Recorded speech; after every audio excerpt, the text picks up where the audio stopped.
Do you like compact designs? Do you like making the most of your factory space? Well, stick around as we look into building a 4x4 modular aluminium casing blueprint.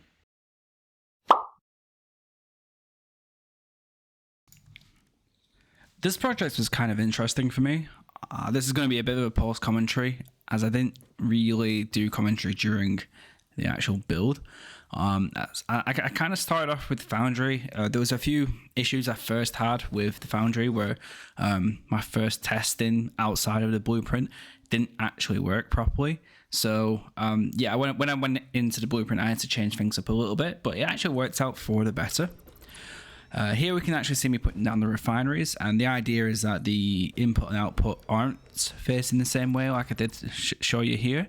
They're actually facing the opposite directions, as they do actually feed into each other somewhat. Yeah, it was quite nice to have the machines feeding into each other. It was quite close quarters to begin with, and not having to do major pipe work was actually a bit of a blessing.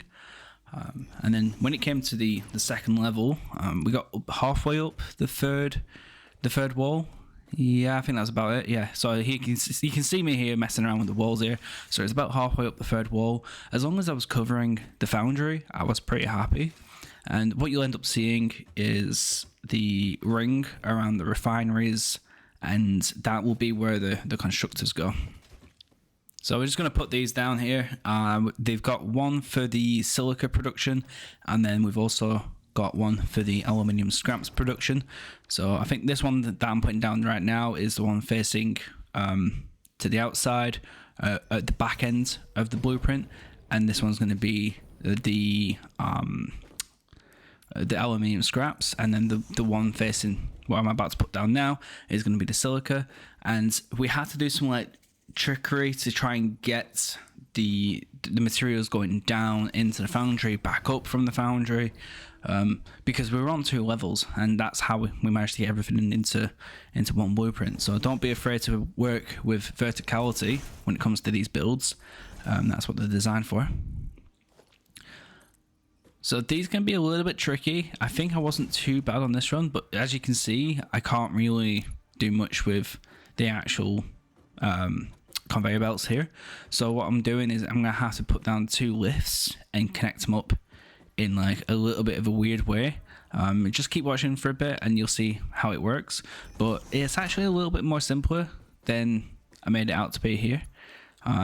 The first time I ever did this, it was kind of like a real mess, whereas this one just seemed to kind of click into place once I got it lined up. So now that I know that I'm one off on one axis, I bring the conveyor pole down to, I think it's 1 over, and then to the same height, and then this will pretty much fix my issue that I've got. So that comes down into there, and then the next one, I think I actually do the one coming down for, yeah, I do the, so always, I don't think it really matters on conveyor poles. I'll have to test it, but whenever you're doing like multiple lifts interconnecting with each other, and you want it to be kind of like lined up, always leave the one that goes into the ceiling hole, the floor hole, last, because that can be like your skinniest conveyor, and you'll see it connects here. There's always like a little audio cue when it actually connects, and then sometimes with those as well, with the conveyor pole, just make sure you like delete the conveyor pole and then reconnect the lift. I've never had it be an issue, but I know it could be an issue. So I always delete and redo just to make sure I've 100% got a clean connection. So with this now, this is going to be the output of silica coming in, but I don't put it in from this angle. I actually do change my mind. I go around the edge instead. So what's going to happen, just replace this foundation, and then we're going to go ahead and loop it all the way around the back end of here, and we're going to have to raise it up a little bit as well. So when it comes into play and you start actually thinking about your conveyor belts and you are wanting it to be clean, then it's great. Like when it all comes together, it feels so good. I was so happy when I finished this blueprint, because I was like, that's it, I don't ever have to think about aluminium again. Like I've got, like, the only like major issue is that if I wanted to make something else that's aluminium, which I haven't unlocked yet and I don't know, but if I have to, then all I need to do is change that constructor to build something else. If I can fit an assembler in there, then maybe I'll go with an assembler, but I don't think I can. It's pretty tight as it is. It would probably just need reworking to fit an assembler, and that's just a separate blueprint. Blueprints have been amazing so far. It just allows you to test builds, and obviously you could do it before, but it allows you to test things and make sure you can get the most out of the space that you're using. It's great. So this is the piping as well for the water. So what's going to happen is that water is going to come in from an external source, as well as being produced by one of the refineries. So you're getting two inputs of water, which is why I've put a junction in there. Because that was just sorting out the inputs there. All my inputs are coming in from the back. And then what's going to happen is I'll have like this become a bus as well. This is why it's modular. This is like, you'll see towards the end that my output will go along the back, and it'll be flush with each other. Speaking about outputs, we've got our inputs even. We've got the inputs here for the foundry. Now there are two ways you can do this. You can do it like that, which I don't really like. I've seen some people do, but it just doesn't look clean. I'm not really a big fan of it. I don't like trying to cheese the structures of like the actual pieces that I'm using. So this is actually the way I've built it, and it does curve around a little bit, but it does look a little bit better in my opinion. Yes, it's taking up a bit more real estate, which I'm not really using, but it just looks a little bit better. It looks realistic in a sense. But yeah, this is the kind of like finished product after I built a few places. We're in the middle of the map in the little pink forest, whatever it's called. But we're just gonna head back to base here. I've put all these clips together, and I think like I'm gonna have to like maybe cut them. Oh, okay, yeah. This is why I wanted to keep my original audio, because I'm talking as I'm doing all of this, and I'm like, oh, I've never landed on this guy before, and then I realize you can pet him, and I'm like, oh my god, that's amazing, I love it. So yeah, it was I've never done that before. It was fun to do, and you see him flying around. I thought I'd just fall right through him, but apparently no, you can ride the little, no, not little, but big moth. Here we can see, I'm just having a bit of a look around. This is where one of the main input conveyors is going to be. This is the coal for one of the refineries. It's going to just basically clear this light here. So I have a few issues with that, but it's going to try and clear that, which it does, but I wanted it to be as tight as possible because I think it looks better.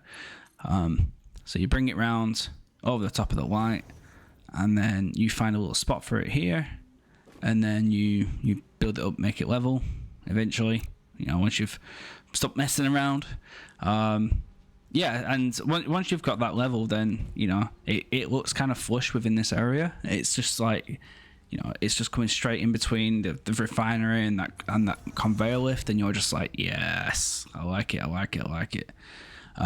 But this is for like the input as well, because we need coal and quartz. So coal and quartz needs to come running through. So this is what we've done. This is like where the ceiling lifts come into play, and then we can just run these down for the inputs for the construction on top, and then obviously for the refinery, line them up, keep them as symmetrical as we possibly can, and then just run them in. Like sometimes the blueprints don't let you like connect your conveyors to the outer wall like this, which can be a little bit of an issue, but it is actually there for a reason. I think it's just to stop it bugging out in the future. So when you do actually come to building these and you've put your blueprint down, always connect your inputs back up to the wall, and then put in your external source coming into the wall as well. That's all you really ever need to do, as well as the output as well, but we'll get to that later. There are certain clock limitations with this. So obviously to produce 60 aluminium casing per minute, I've had to underclock these refineries. I'll put them up on the screen now. I use the Satisfactory production planner to basically do this, and essentially what it is that I just wanted like that space to have its own like settings, so that when I do duplicate it, then it's not going to be a bit of an issue. I can just duplicate, and I don't have to do any more tweaking, really, because a lot of people will probably just go, right, well, I want 120 or I want 300 aluminium casing per minute. Let's just go on to that production plan. Right, well, I need 8 refineries and 30 constructors or whatever. Then you're just building them in a bus rather than building the whole thing within itself and underclocking everything in there to produce that 60. Like, I don't care what's being produced in there as long as it's producing aluminium casing. I don't want any extra. I don't want any excess. Everything that goes into there is just producing 60 aluminium casing. So I'm segregating that off, but then I'm also running the bus next to it so that eventually that bus will fill the capacity of all the modular blueprints that I've built. So that's the scalability that I want inside my builds as well. After like rebuilding it, obviously some things have changed. This is like the actual design that I've done. As you can see, conveyor belts are running along the top as well, so that's the output. I decided to like have that glass. This is the output constructor for the aluminium case, and it comes along here along the glass just to show it off to the world. It comes along the back and then joins up with a merger on the back left hand side, and then runs along the back. So you can actually imagine that if there's 2 of these in a row, that conveyor belt on the right is actually going to run into a future merger. So I'm long-term planning. So imagine there's another blueprint on the end of here, then that merger is going to be there, and all I have to do is just connect it up, and that's it. My output bus is there, done. In terms of storing it, it will probably just lead back to a storage base, and I'll be happy with that. That's my production being done. That's kind of been a bit of a weird video to make. I've never really done post commentary before, but I've just had to do it just because of the circumstances of my recording. From now on, we'll probably just end up doing the commentary whilst I build stuff, whatever the project is next. But I'm quite happy with the finished product. It looks pretty cool. It is pretty fun doing the blueprints. It's like a puzzle. It's like trying to squeeze every last bit of space that you can possibly get out of that square, or that cube. And yeah, you can go vertical. I could probably make more within there, but I also want it to look nice. I want it to look representable, and I think I've got a good mixture of both. If you enjoyed that, then go ahead, leave a like and subscribe. Put in the comments what you want me to build next within a blueprint. That's reasonable. But yeah, like I really like doing this sort of stuff, and I want to try and keep making videos doing this. I'm really enjoying my Satisfactory playthrough right now. I always get stuck at phase 2 or something like phase 3, and I'm just like, you end up stopping and then restarting. But this time I'm like, right, I've got goals, I've got plans, I know what I want to do, and that's what's driving me forward. You can follow me on twitch.tv/osbars, or just subscribe down below, and you can watch me build these live, hopefully, if I stream. Maybe. Cheers. See you next time.